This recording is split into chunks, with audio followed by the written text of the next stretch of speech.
เอาพายุมาแล้วบัดนี้ล่มก็ล่มบัดนี้พอตัว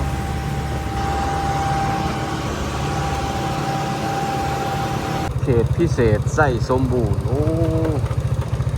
ถ้าสิว่าแล้วป้ายนี่ตั้งแต่สมัยตอนไส้สมบูรณ์ยังบ่ทันได้เป็นแขวงเลยทุกคนปล่อยบอลลูนแต่เสาแต่มันเนี่ยสบายดีตอนเสาร์เด้อทุกคน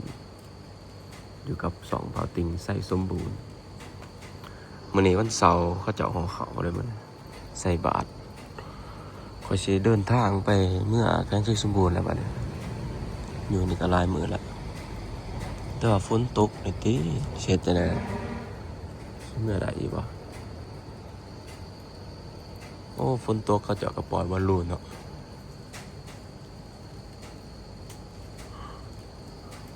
บอลลูน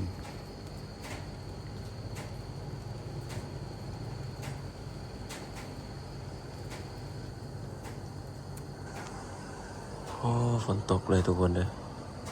สิเมื่อใดบ่เขาว่าพายุเขาไปเดี๋ยวเตรียมเครื่องเตรียมของแล้วก็สิออกเรือก่อนเลยใส่สมบูรณ์คือฝนสิบ่ตกดอก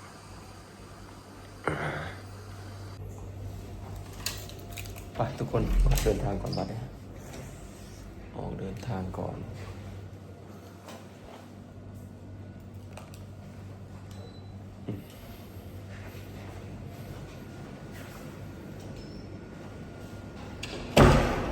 โอ้ฝนตกมาเนี่ยสิไปได้อีกบ่เมื่อบ้าน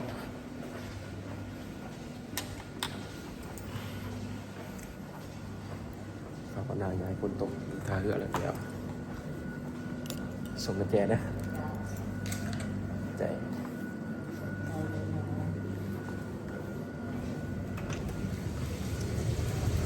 โอ้มาฝนตกแต่เสาเลยทุกคนแต่ว่าตกบ่แห้งเนาะตกบ่แห้งหลายแต่นี่หาท่าเรือก็สิประมาณ20 กว่ากิโลเมตรเพราะว่าจากเมืองวังเวียงนี่ไปหาห้วยหมอกกับ19คือเกือบว่า20แหละแล้วก็ต่อจากห้วยหมอกเขาไปหลัก24กับ24กิโลเมตรรวมกันประมาณ40 กว่ากิโลเมตรทุกคนเดินทางแข่งฝนมาเลยล่ะไปติดตามชมการเดินทางน้ำกันเด้อทุกคนเลยสิรอดอยู่ว่ามื้อนี้มาแวะซื้อน้ำอยู่เซเว่นก่อนทุกคนเลยโอ้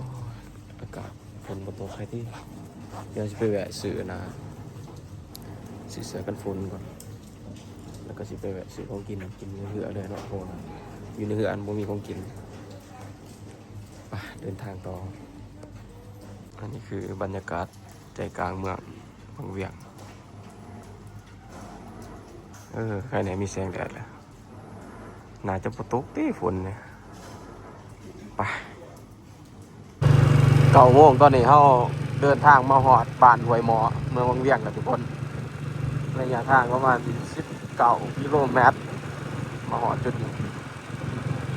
อันนี้คือเส้นทางเลขที่13เด้อมุ่งหน้าไปนครหลวงเวียงจันทร์หมดแล้วนอกขี่ไปเลยกันเลยจะเคียงคู่กับทางด่วนจะแม่นอยู่ข้างขางเขานี่ขางซ้ายมือนี่ด้วยขางขวามือทุกคนขออภัยเส้นทางเลขที่13คือว่า100 กว่ากิโลเมตรไปนครหลวงเส้นทางจากจุดนี้ได้กระบอกไกเนาะ100 กว่ากิโลเมตรมื้อนี้ฝนตกแต่เช้าแต่ว่ามาฮอดนี่พัดฝนบ่ตกไผแน่ขออย่าให้ฝนตกตอนขี่เรือกันแล้วกันเด้อ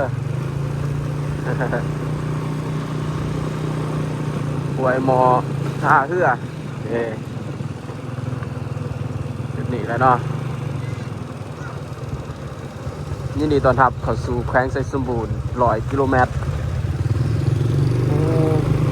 แต่ก่อนเส้นทางนี่ก็เป็นเส้นทางเลยบอนอ่างน้ำเงินมันก็เป็นแบบมันเป็นทางหมู่บ้านเขาเดี๋ยวนี้เขาจะเฮ็ดเขาจะเฮ็ด เขื่อนใส่แล้วมันก็เลยว่าบ่มีเส้นทางไปเฮาต้องเดินทางด้วยเรือแท้จริงมันก็มีเส้นทางได้อยู่พื้นน้ำนะแต่ก่อนนะตอนเขาบ่ทันได้เฮ็ดเขื่อนครับอันนี้คือ3แยกห้วยหมอรีสอร์ทเขื่อนพักบัวลอยอันนี้เบิ่งเขาสิลองขี่รถเลาะๆไปเบิ่งพุ่นก่อนเนาะเพราะว่าตอนนี้ก็9 โมงเพื่อออก12 โมงพุ่นนะทุกคนเดี๋ยวพอขี่ไปเลยเดี๋ยวมาเลาะเบิ่งบ้านห้วยหมอนี่ก่อนห้วยหมอท่าเรือบ้านท่าเรืออันนี้เป็นห้วยหมอเนาะ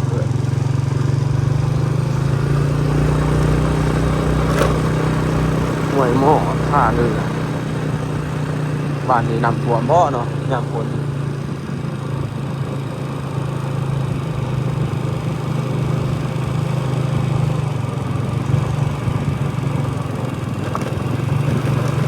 ท่าเรือรีสอร์ทที่เป็นสถานที่ท่องเที่ยวที่สนามบอล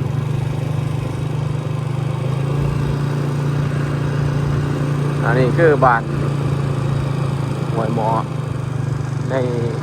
วันที่22เด้อทุกคน22หรือ23เลยบ่ชื่อ22เนาะ22เดือน8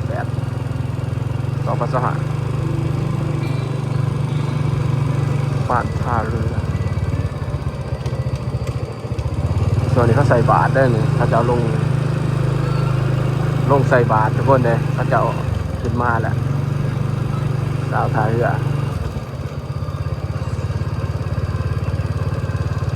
สาวบ้านท่าเรือกำลังพันมาในวัด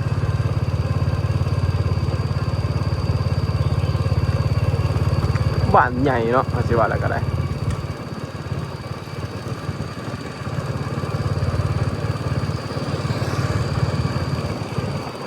ป่าท่าเรือเป็นแนวนี้เนาะท่าเรืออันนี้คือเส้นทางที่13เลยทุกคนแสนซุ่ม47 กิโลเมตร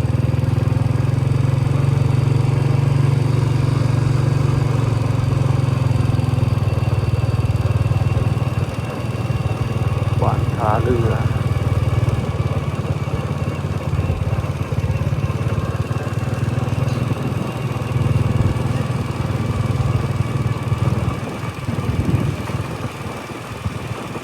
โอ้บ้านใหญ่เนาะบ้านใหญ่ทุกคน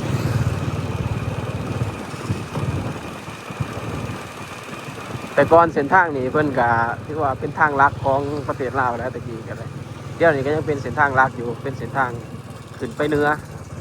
ทางเลขที่13ทางเหนือนี่จะแคบเลยก็คือทางไปทางใต้เนาะวังเวียงโอ้คลาสสิกขนาดนี้อ๋อใหญ่เนาะบ้านวังเรือเด้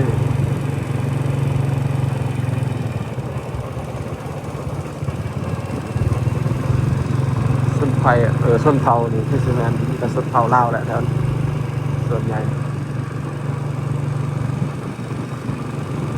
ส้นเผาหมกขึ้นน่าจะบ่มีเนาะหรือว่ามีบ่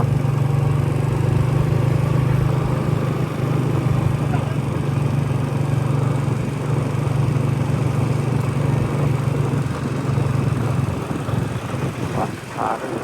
โอ้เขามาในทะเลแห้งแบบเพื่อนบาดตายขนาดเพื่อนโอ้เป็นแคมหนักมองว่า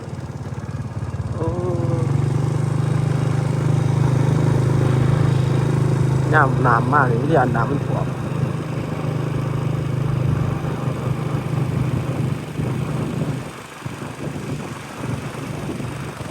วังเวี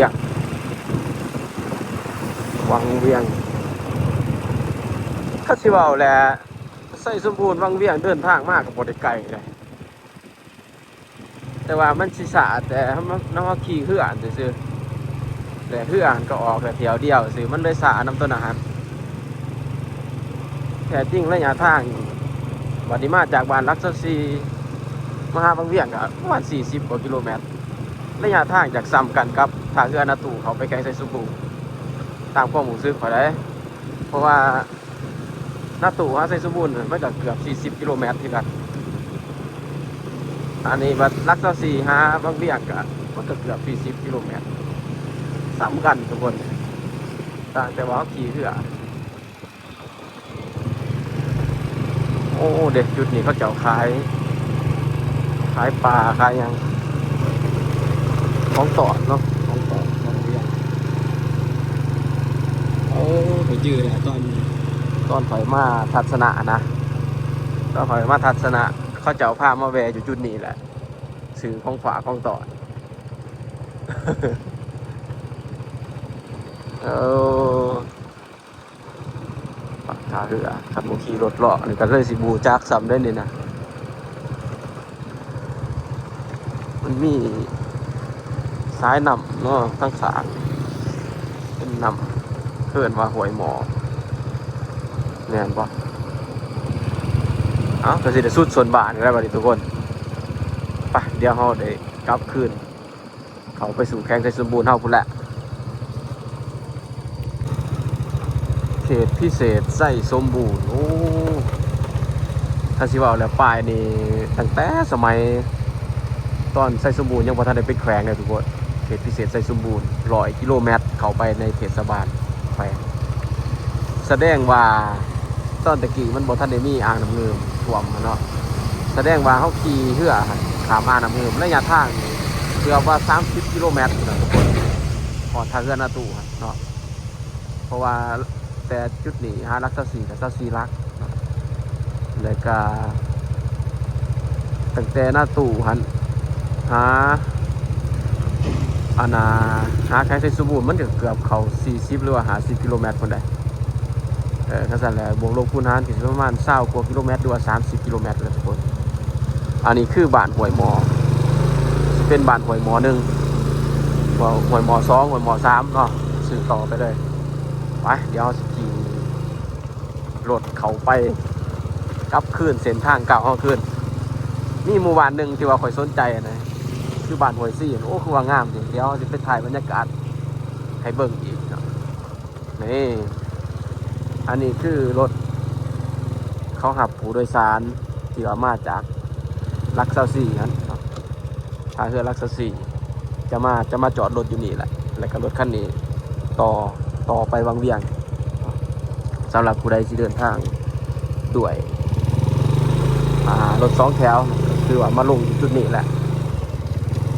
ไปเข้าไปทุกคนเลยใส่สมบูรณ์ซิตี้วังเวียงก็ใส่สมบูรณ์นี่ติดกันเด้อทุกคนโดยเฉพาะแม่เมืองอันพวกติดกันเลย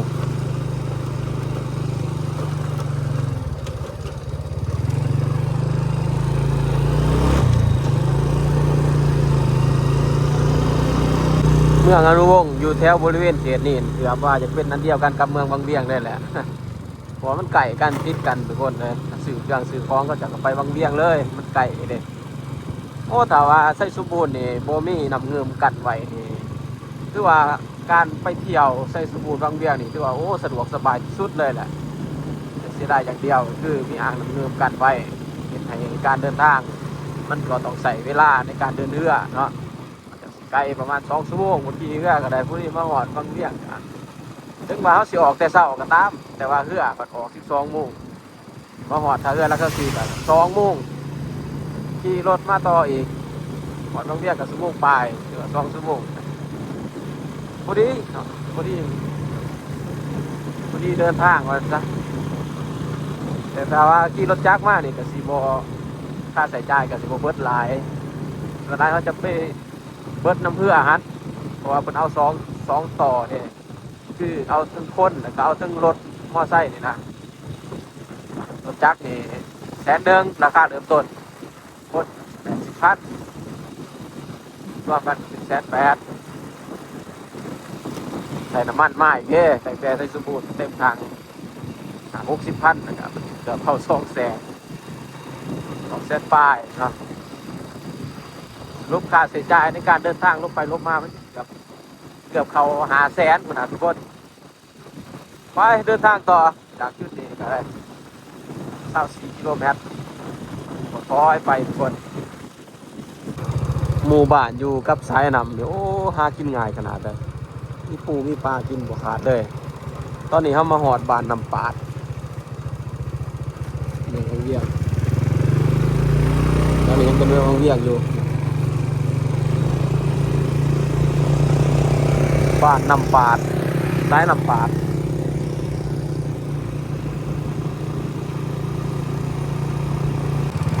หอดได้ทุกคนบ้านหวยซี่บ้านนี้เลยเนาะที่ว่าเขาว่าคอยสนใจมีได้บ้านหนึ่ง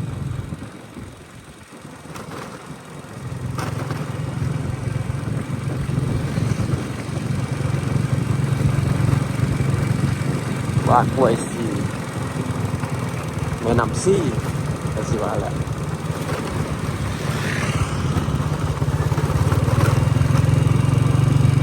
จุดไฮไลท์มันแบบว่ามันนี่นะสายน้ำอยู่ทั้งหนาทั้งขางเพื่อนโอ้ขับอันนี้ทุกคนขับอันนี้โอ้ไปดูเต็มเลย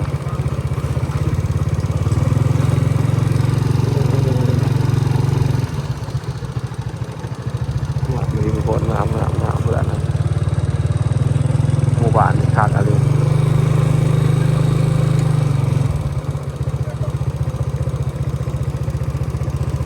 ทุกคนตอนนี้เขามาหอดบ้านหวยซี่แล้วทรายหนำดึกอะไรเนาะโคตรงามเลยตอนนั้นจะมีหวยวะนะมีหวยตอนนี้เขามาหอดบ้านกับประมาณเวลา9:20 นาทีเนาะโอ้นี่ชาวบ้านก็จะไปใส่นะสงสัยออกให้งานรวมเนาะถือฝาคนละดวงมาอ๋อจุดไฮไลท์เลยมันขากเนาะหวานนะแต่ว่ายามหนาวมาหรือว่าฝนตกมาแห้งๆนี่ก็เสี่ยงคือกันได้นี่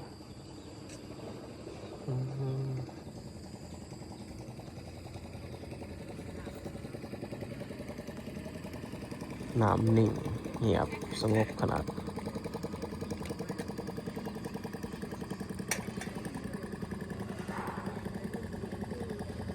บรรยากาศดีเลยผ่อนคลายเลยทุกคน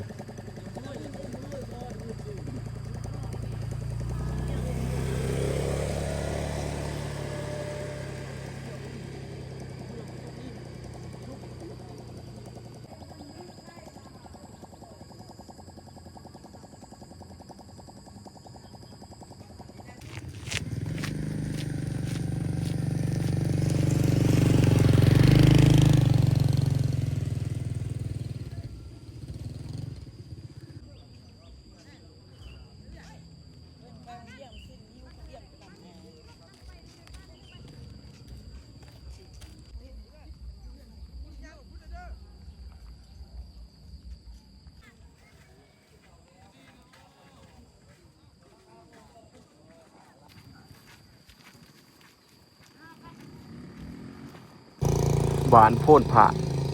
แขวงไซสมบูรณ์เสาเมืองอนุวงศ์ยินดีต้อนรับเอาทุกคนเลยตอนนี้ก็มาหอดเขตแขวงไซสมบูรณ์แล้วเด้อซึ่งว่าทางด่านหลังเขานี่ก็จะเป็นเขตเมืองวังเวียงบ้านนำเผาไปจะเป็นเขตเมืองวังเวียงแขวงเวียงจันทน์ภาคครัวเบื้องนี้เนาะครัวบ้านนำเผาคือภาคครัวบ้านนำเผาวันนี้จะเป็นบ้านโพ่นผาแขวงไซสมบูรณ์เมืองอนุวงศ์ยินดีต้อนรับไปเดี๋ยวว่าเขามาหอดไซสมบูรณ์แล้ววันนี้อันนี้เป็นกลุ่มปกสกลุ่มบ้านโพ่นผาไปเดสเกอร์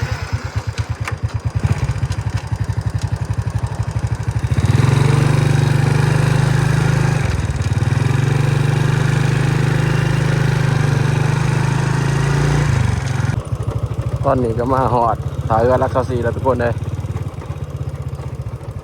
มาหอดพอดี10:30เพราะว่าปกตินี่เรือออกนี่ ประมาณจักโมงเนาะ12 โมงผมจะเลือกออกเนี่ยนะโอ้โหทุกคนเลยต้องได้นั่งท่าได้ในบัดนี้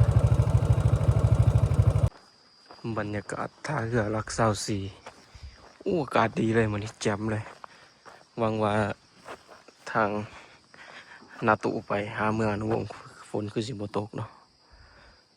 ตอนนี้โมเห็นเรือเลยสงสัยยังบ่ทันได้ออกจับเก็บเลย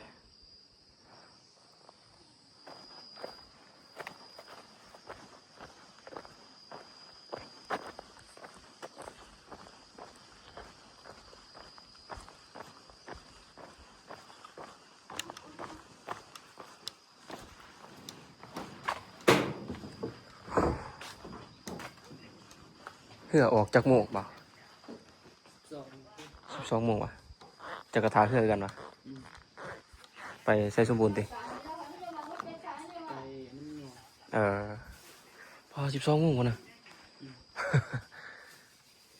คือว่ายานมาบ่ทันเรือนั่นซาแลนมาไวเนาะ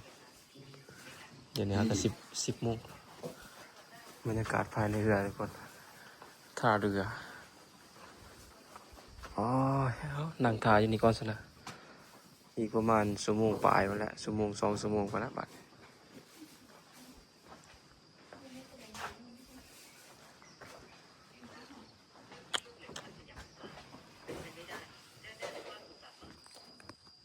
โอ้หน่อยๆครับเรือได้เลย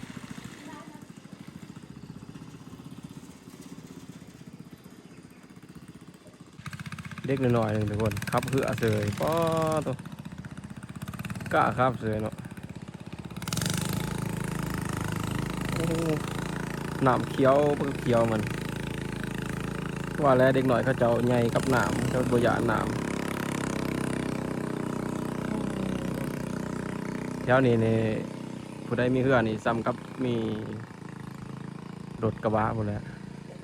โอ้ไปใส่มาใส่กระตรงที่ขี่เรือได้ โอ้ทุกคนเดี๋ยวล่อถาเรือประมาณ12 โมงตอนนี้10 โมงครึ่ง เดี๋ยวหนักถาก่อนผู้นี้แหละเขาพักผ่อนเลยก็ดีกันเวลาพักผ่อนแล้วก็สิได้นั่งเฮ็ดเวียกนำตัดคลิปไปนำเนาะโอ้ยอากาศดีกว่านี้คิดว่าฝนสิตกบ่ตกใส่สมบูรณ์แต่ว่าบางเวียงไงแต่เสาเลยฝนตกคิดว่าสิได้แข่งฝนแท้ๆนะใครแต่ว่าฝนตกบ่แห้งแล้วนั่งพักผ่อนก่อนทุกคนเลยยังมียังแล้วเนาะนั่งดูท่าเรือนี่แหละ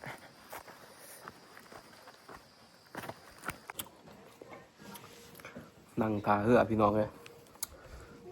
12 โมงนะ12 โมงครึ่ง จักโมงกันเดี๋ยวนี้ป้า11 โมงนี่ชั่วโมงปลายโอ้อากาศดีเนาะเย็นดีเนี่ยดีแต่ฝนบ่ตกตอนมาคำว่าฝนตกอยู่แถวเขตลัก24เนาะทางเขามาเรียบร้อยเลยไปไว้เลยนะกินกับจีแถวเลยมันก็มีน้ำดื่มคล้ายนะแต่บ่มีเฟอร์เนาะมีเฟอร์มีข้าวเปียกคือกันกับท่าเรือนาตัว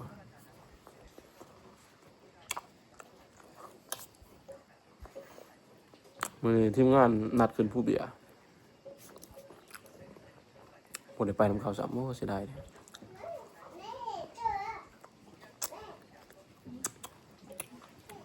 เขาเจ้าขึ้นขี่รถจักรไปเนาะพลาดโอกาส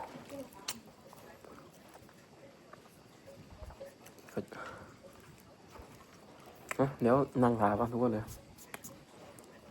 หาเพื่อออกมาไปแล้วเขาจังจะเลยถ่ายบรรยากาศให้เบิ่งเนาะ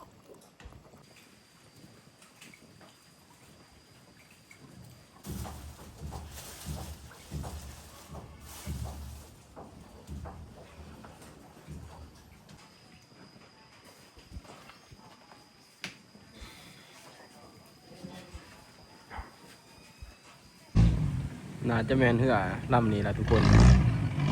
เอาสิออกไปเทียบท่าละ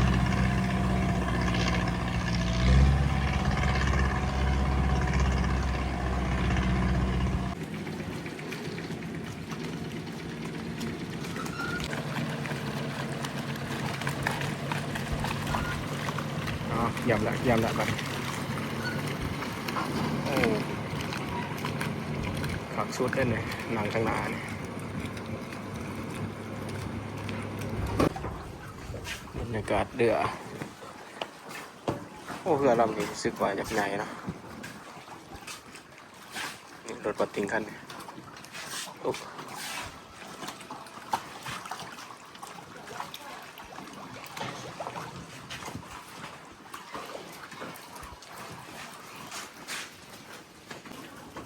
เตรียมเพื่อออกเลยทุกคนเพราะว่ารถอันนี้ก็มาแล้วเนาะมาแต่ห้วยหมอท่าเรือห้วยหมอ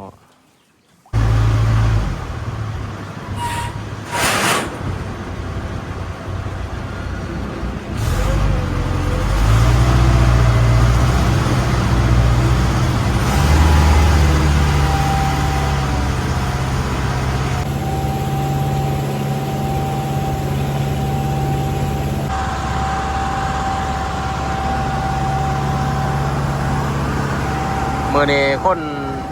ผู้โดยสารมาบ่หลายทุกคนเลยก็คือตอนเขามาจากหน้าตู้หลายแต่หลายว่าแต่รักเซาซีหน้าตู้นี่ประมาณสำนี้ทุกคนซ้ำสินอนเลยบัดนี้รถกับบ่หลายจักทุกคนฟองน้ำก็เป็นตะยานแต่บัดนี้น้ำมันเป็นฟองเลย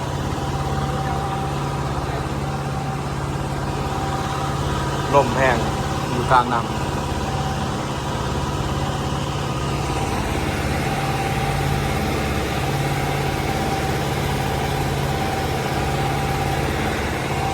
เดี๋ยวเราเก็บเงินแล้วไป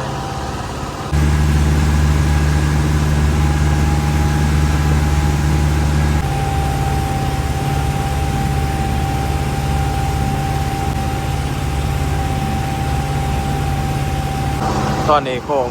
เหือครับคนเลยเพราะว่าเหือเพิ่น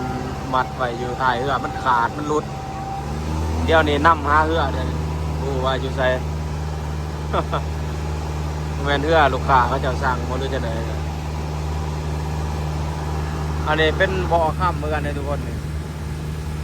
เพื่อนบ่อค่ำไว้ใต้เนาะจังหวะ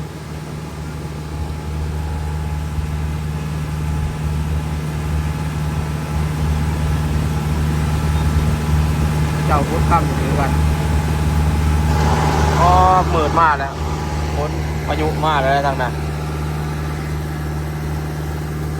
น้ำเดี๋ยวนี้มันเป็นขื่นฟองโอ้เป็นตะยานเลยลมแห้งอยู่แถวกลางน้ำเงิมเลยนะ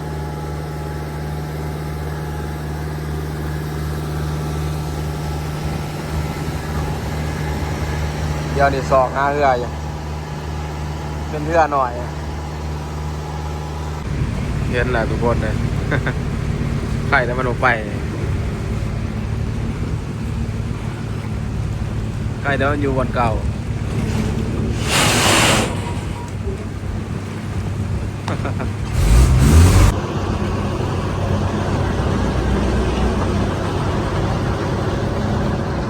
เห็นแล้วทุกคน เอามาทั้งหนามาดิอย่ามาทั้งหลังเนาะเป็นมาทั้งหลังแล้วมันบ่เห็น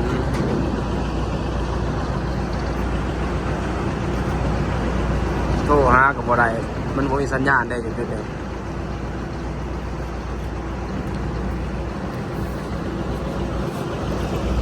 โอ้เรือเล็กอย่างดีเลยต้องมาตั้งหลังด้วยเราพายุมาแล้วทุกคนเลยใส่สมบูรณ์เท่าคนน่ะฝนก็สีแห้งไงเลยโอ้ขี่มานี่ไกลเติมเลยนี่ ไก่เติมขี่มาเนี่ยโอ้ยไก่นะบ่อข้ามหัวทรายมาน้อยหนึ่ง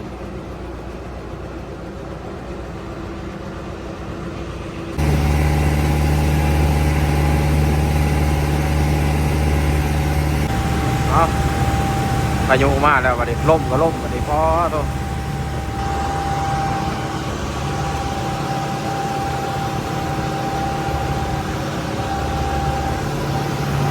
นี่เราคือเรามัดไว้จุดเนี่ยมันรูดเนาะ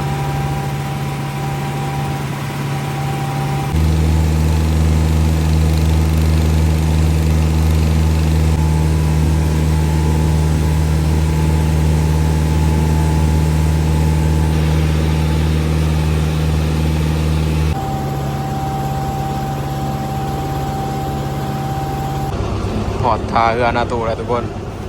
พอดีหอดนี่3 โมงแรงมันสายเวลานำเอาขี่เรือกับแปลวเรือหน่อยเพิ่นนะเนาะอ๋อมานี่ฝนตกเลย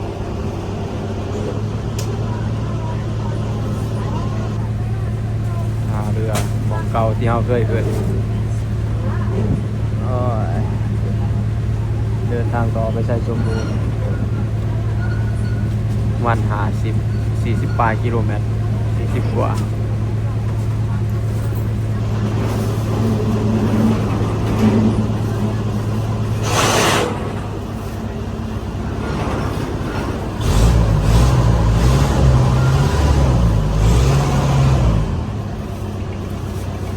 ไปเดี๋ยวเราขึ้นไปทาก่อนไหนก็จะเอารถขึ้นให้เนาะ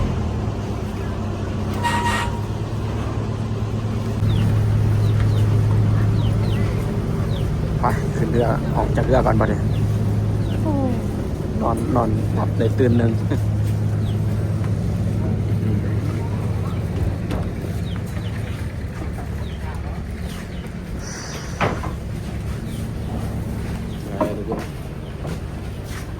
เดินทางออกไปใช้ชุมบุญอีกประมาณ1 ชั่วโมง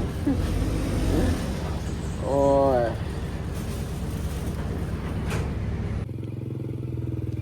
ตอนนี้ก็เอารถออกมาแต่เรือเรียบร้อยแล้วก็สีเดินทางไปต่อแขวงไส่สมบูรณ์เฮาบัดนี้หอนี้พอดี3 โมงแรงก็สีได้เดินทางกลับแล้วบัดนี้ก็สีมีทำนี้เนาะสำหรับคิวตัวนี้ก็ได้ก็สีจบคลิปเพียงเท่านี้เด้อทุกคนเลยก็ถือว่ากลับมาจากบางเวียงแล้วผู้ใดมาคลิปวิดีโอนี้ก็ฝากเป็นกำลังใจกดไลค์กดติดตาม2 เบาติงใส่สมบูรณ์เด้อพบกันคลิปหน้ามื้อนี้ขอตัวลาไปก่อนสวัสดี